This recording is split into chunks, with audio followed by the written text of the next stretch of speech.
Did you know some animals are called Lazarus species? Animals once thought extinct were later rediscovered alive, are often called Lazarus species. Here are some famous examples.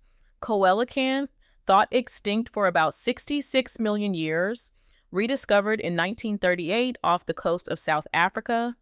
Takahe, a large flightless bird from New Zealand, thought extinct in 1898, rediscovered in 1948.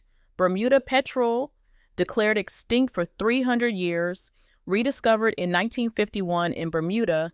Attenborough's long-beaked echidna, thought lost for 60 years, found in Indonesia's Cyclops Mountains in 2023. Victorian grassland Urlus dragon, last seen in 1969, rediscovered in Australia in 2023. Laotian rock rat, known only from fossils and believed extinct for 11 million years, rediscovered in 2005 in Laos. Subscribe for more amazing animal facts.